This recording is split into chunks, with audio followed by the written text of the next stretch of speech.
CTF player and trainer.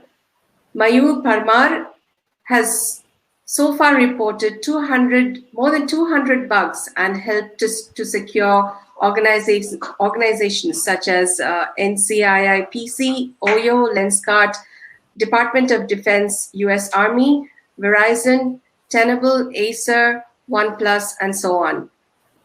Mayur's statement was printed in the digital media in October 2019 on bug bounty in the Times of India newspaper. He has conducted various training programs. Along with this, his 7 CVEs were published in the year 2020 and has also ranked in the top 25 in Hackerone Leaderboard 2021 India. He will be presenting the topic, Web Forensics, Need of the Hour. The stage is all yours. Mayur. Hello. Today I am going to present this topic, which is the web forensics. Okay, so the reason behind choosing this topic is why? Because as we are in the pandemic situation, so from last, I guess, 1 or 2 years, we are doing work from home, and all the work or businesses or any of the things are running on through the website only. You can say Zoom meeting, and the meeting which the conference we are doing, it is also on the internet. All the website, all the businesses, we can say Zomato, food delivery, or any kind of business, all are operating from the internet only, or you can say the most of the case, you can say from website only. And from, I guess, in the starting of the 2021, some of the website face this. Some of the website face cyber attacks. We can say the data breaches, right? So that's why the forensics needs, and specifically in the topic of web forensics, because the web is an essential part in the recent world, as we are doing all the things over the internet, right?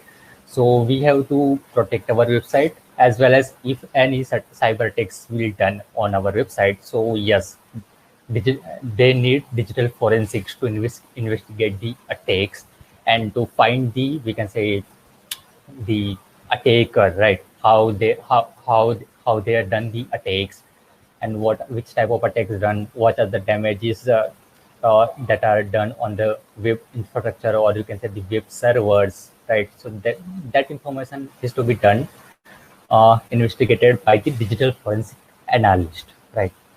Okay, so let's start with this session. So web forensics, need of the hour, as you see the title of the topic, need of the hour, right? So that means immediate action after doing a data breach, right? So we can find the attacker as soon as possible. Okay, so let's talk about the today's agenda. So today I'm going to cover these topics. So first, I will start with the introduction to digital forensics, then why forensics required, then type of forensics, because there are lots of type of forensics will be there, differ from all the things. Then our main topic, which is the web forensic, then forensic life cycle, that how we can collect the evidence to the reporting part, all the things I will going to show you. Okay, then attack types, then web attack forensic through logs, because logs is very mandatory thing to detect the web related attacks. Then after, I will show you one case study, or you can say the one case scenario related to the web attacks only, that will cover the web server, Windows web server forensic, and how we can detect the attacks through the we can say the Apache logs. Okay, then after I will show you that chain of custody, because chain of custody is very necessary thing when it comes to the legal procedure. So I will also show you that thing at the end of the session, right? This is the last topic. Okay, so let's start with our today's session. So first let's talk about the digital forensics. Okay, so digital forensics is a branch of forensic science that deal with tools and methods which is used to collect, preserve, validate, analyze, interpret, document, and present the digital evidence obtained from the digital devices. Because in digital forensics, we are dealing with the digital device, like you can say laptop, computer, mobile phone, uh, any kind of digital device, IoT devices will be there. We can say routers will be there, firewalls, any kind of digital device. So that's why in the digital forensics, we are acquiring and doing the forensics of the digital we can say the gadgets. And from that, we can find the criminals or you can say the attacker activity, that what are the activities they have done. And when it comes to the forensics or digital forensics, we have I can say one principle, right? That is given by the famous you can say the scientist, which is known as the Locard's exchange principle, which is every contact leaves a trace. So what it means? So it means that whenever attacker will do any attack, it will leave some trace and it will take some things. Like okay, let me explain through the one journal example, not related to cybersecurity, but let me give you example related to our normal life. So let's consider if we have one glass of water. So when we touch the glass, so which type of evidence we will get? This is a normal forensic science question. So mostly we will get the fingerprints, because when we touch the glass, it will in the glass we have our fingerprints. So this type of evidence we can also find in the normal forensic science scenario, right? Where we have a fingerprints. From that we can match with the attacker, or you can say the criminal. From that we can do the analysis, right? And the same thing applies on the digital forensics also. Like you can say if any attacker done any attacks, so they will leave some trace, because every you can say the every step that our attacker done is, we will get through any of the events, or you can say the evidence from devices. Like if it's a Windows, so we have logs, or you can say the we can do the disk forensics, right? So this type of evidence we will get, and from that we can catch the attackers. So the same law or you can say the principle applies in this scenario. Okay, then why forensic required? Because for this is are the reason that why the forensic is required after the attack, right? So there is one famous quote that I take from this book, which is the Acer Holmes short story. So the quote is, there is nothing more deceptive than an obvious fact. So what it means? So let's consider one example. So we have a glass of water in front of us. So there are two types of scenarios. So first scenario will be applicable to the normal person. So what normal people can do? Normal people can simply go and drink the water from the glass, right? They don't care about what is inside the glass, if there are any malicious chemicals is there or not. But when it comes to the forensic analyst, they will question about the thing, that it is a this water is safe to drink or not, right? And if the water, there are many questions will be there, like it is safe to water, which kind of if this is a glass of water, so might be I will get some fingerprint inside it, right? So this type of question they will. So that's why it is very interesting thing. And no one should be turned away from the justice. It's everyone's but to get the justice. Okay, so right. So whenever let's consider if you are a victim of any cyber crime or if it's a normal crime, so yes, it, it is your we can say the it is your right to get the justice, right? Because if you complain of fine, so definitely you will get a justice. Might be in a 1 month, 2 months. It depends on the process, that how they process your application, or you can have the FIR, or you can have the procedure of forensics, right? So it depends. In the pure forensic science, yes, they will take time, because we have many cases, right? In India, there are many cases are happening. So in India, I can say the forensic procedure is very long as compared to other countries. So that is also we have to take care about this. And justice will not be served until those who are unaffected and outraged who are. This is also a thing that we have to take care about. And injustice anywhere is a threat, because if the victim doesn't get any justice, so yes, we can say it is a threat, because if the victim doesn't get any justice, so might be attacker can also do one more crime. So that is always recommended, or the advisable to take care about the victims, all the things, and give them a justice by doing the analyzing and by quote. Okay, and it is to serve equality. What kind of society you have come from? Justice discriminates. So what it means? So when we are filing any FIR, or we will go to court, so they don't care about that from which caste which caste you belong, from which religion you believe you are from, if you're rich or poor. They don't care about anything. They just care about, yes, you are a victim and you will get the justice.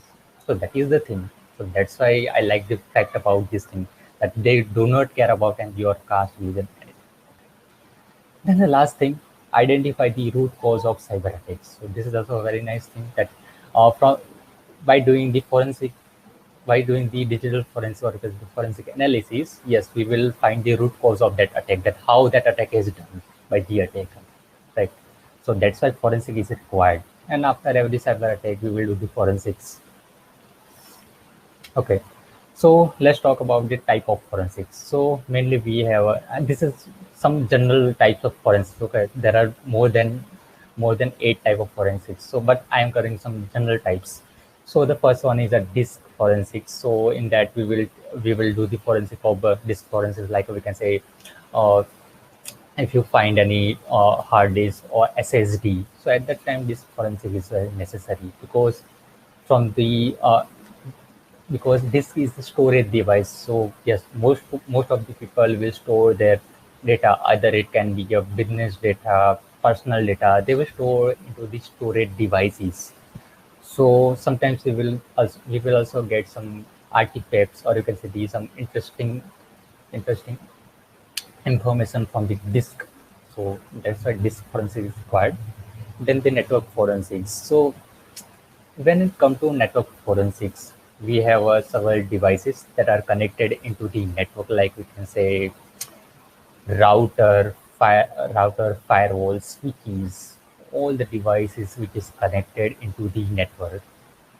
So we can take all the devices log and do the forensics. Then after web forensics, so we will also do the web forensics by doing analysis of web servers, or you can say the website, right?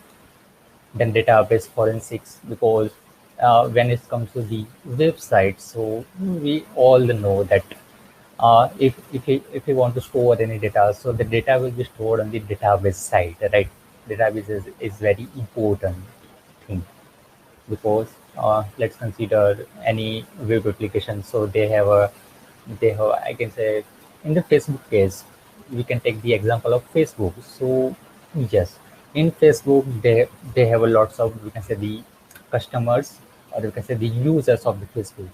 So they will store all the data into the database, all the information in the database, like their name, number, email address, or any kind of data. So they will store in the database, right? Then the malware forensics. So if your device is laptop, that can be anything which is affected by the any of the malware. It can be a virus, Trojan, ransomware, anything. So at that time, this malware forensic is to be done. Then the email forensic. It is a very common thing in this pandemic situation, because all the people are working uh, from home only. So in the daily basis, or you can say in the frequently basis, they will get phishing emails, or you can say fake email, right?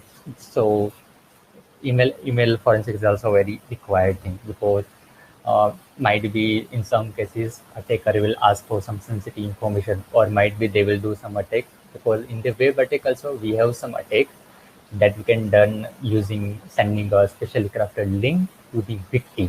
So that is also victim.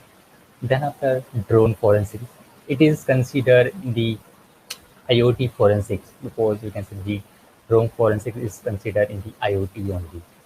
Then after memory forensics, this is also very necessary thing, like we can say the volatile data, because a non-volatile data will give you information whenever you want, but in the volatile data you won't get. If the data will lose, you won't recover back, right? So at that time we will do the memory forensic. Okay, so I have put one more time email forensic. Okay, wait. Then it comes to the web forensics. So why web forensics is required? Because we are we are we are using websites to do all the activities. It is starting from online classes to do the shopping and all kind of stuff that we are do using the web forensics. But when it comes to the digital forensics, we can say if the website is vulnerable to some attack, so at that time we can also lost our data, because we will trust on the website, right? That they will protect our data. Because let's consider in the e-commerce website. So yes, in e-commerce website, there are functionalities like where we can add our address, or we add our credit card information, our password, right? So this type of information we can add into this website. So if that website is vulnerable to some attack, let's consider SQL injection attack, and if any attacker can dump our data, so it is it is not a good thing, right? So that's why the web forensic is very necessary, and or we can say the web penetration testing is very necessary to mitigate this type of attack.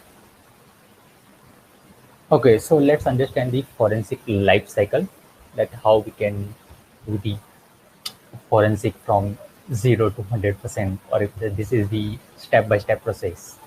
So the first step will be the identification. So in that, in this step, we mostly the digital forensic will go to the crime scene, and they will look for the, you can say, the evidences, that which kind of evidences are there in the crime scene. In the digital forensic, we can say we have evidences like a mobile phone will be there, laptop will be there, computer will be there. There are lots of evidences revealed to the crime scene. Then after it comes to the preservation. So in the preservation side, there are one more term which is called the isolation, right? So in many movies related to cyber crime, or because the normal crime, you will see that in the crime scene they will do they have that yellow taping in the crime scene, right? So that thing will applicable here. So the same thing also will also applied on the crime scene, that they have to do mm, the yellow tapping. This is the general word. There is one general word for this. I guess it is barricading, right? So that is a general word for this yellow tapping kind of thing. So at that time we have to isolate our evidences. So it cannot be tampered with anything, because if the evidence will be tampered, so we will not present in the court, because court will not accept if the evidence is tampered. Okay.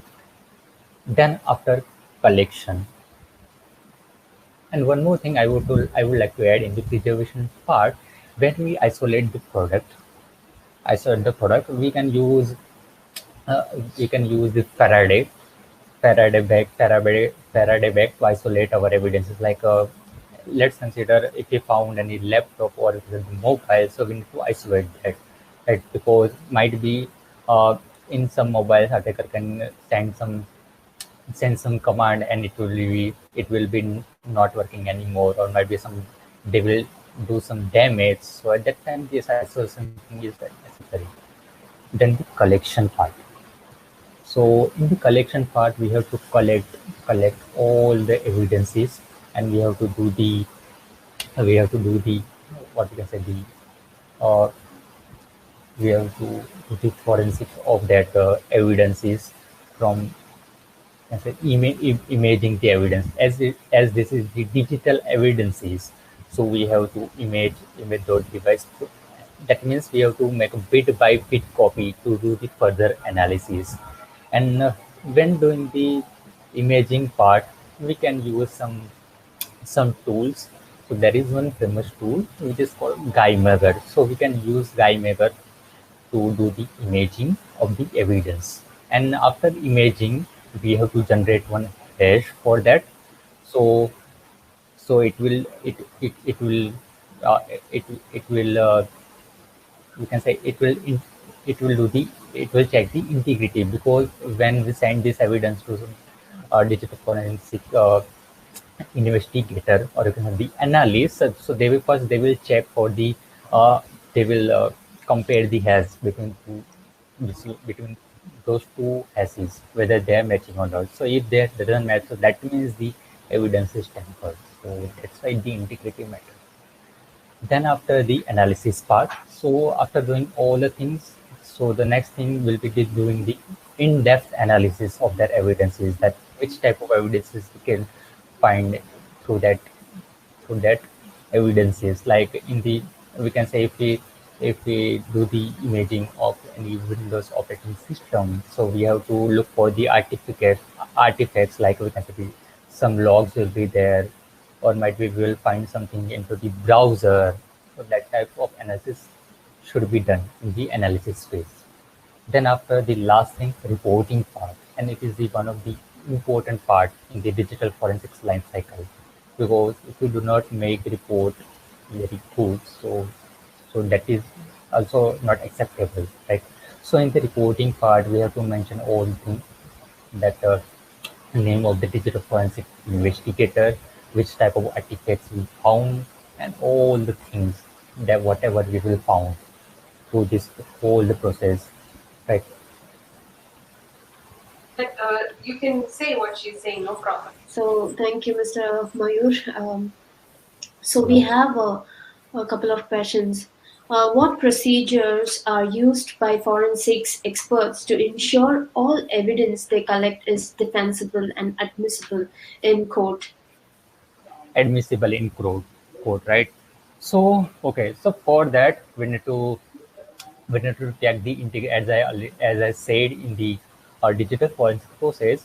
Whenever we will do the imaging, we will generate one, we can say, the MD5 has or SHA1 has, that will maintain the integrity. So if the evidence is tempered, so the hash will be different, because let's consider, if we are if we are creating one text file, let's consider in that I put hello Mayur.